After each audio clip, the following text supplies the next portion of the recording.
Hi guys! Samahan nyo nga pala akong kumuha ng motor ngayon. At alam nyo guys, matagal ko na talagang pinangarap ito. Matagal-tagal ko nga din itong pinag-ipunan at sa wakas ay makakabili na nga din ako ng sarili kong big bike. At sa totoo lang guys, ay first time ko talaga ito. Kaya naman ay samahan nyo akong bumili. At dito na nga mga guys, ay nakarating na nga kami sa Pasig. Ito nga namin kukuhanin yung motor at shoutout nga pala dito kay Sir Darrell. Nagpababay and send nga pala ito si Sir Darrell. At subok na nga ito guys at legit talaga na maayos ang mga unit niya. Sobrang smooth lang talaga ng transaction namin kay Sir Darrell mga guys. At hindi niya kayo bibiguin. At sobrang solid nga talaga nitong mga unit niya. At kung naghahanap kayo ng magandang unit, i-follow nyo na nga lang si Sir Darrell. Dito nga guys ay 450 SR ang kukunin kong unit. At kita nyo naman at sinukat ko na nga ito. At sobra talaga ako nanibago dito. At first time ko talagang sumakay dito. Ito nga mga guys ay bago pa talaga ang unit at nagkaka 1 year nga lang nito. Sobrang bago at sobrang smooth ng unit na to. At hindi ka talaga bibiguin. Ang pangalang nito mga guys ay mamaw na.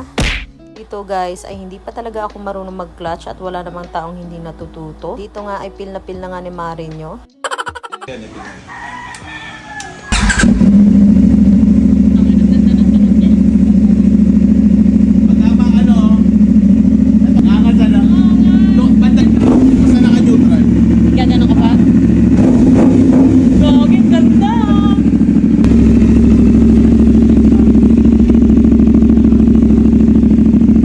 So ayan na nga guys, ay sobrang ganda talaga ng tunog at kinilig talaga ako dito. Pinakamaganda sa unit na to mga guys. Pagkatapos nga namin i-sound check ito at chinek lahat, ay tinignan nga muna namin ang sasakyan. Kaso nga lang ay sira ang sasakyan sa likod kaya hindi ito mapaglagyan. After nga nyan ay nag-withdraw na nga din ako ng pera para mabayaran na nga ito si Sir Darrell. Ito nga ang tinatawag na dream come true talaga mga guys. Hindi ko nga alam na kababae kong tao pero ganito talaga ang gusto ko. At ayun nga guys ay hindi talaga namin mapaglagyan yung likod ng sasakyan at nasira nga yun nung nagpunta kami ng Bicol. Wala kaming choice kundi mag-rent na lamang sa Lalamove. Pagkatapos nga nyan guys, nagbilang na nga din ako ng pera dito para bayaran si kuya. At pagpasensyahan nyo na nga, ang boses ko ay paus talaga ako mga guys. 450 SR nga pala itong unit ko. Complete papers na nga din pala ito guys. At meron na nga itong kasamang RFID, North and South. Sobrang solid talaga kaya salamat din pala kay Sir Darrell. Pagkatapos nga namin ma-deal ang transaction ay natapos na nga kami. Nilabas na nga ito.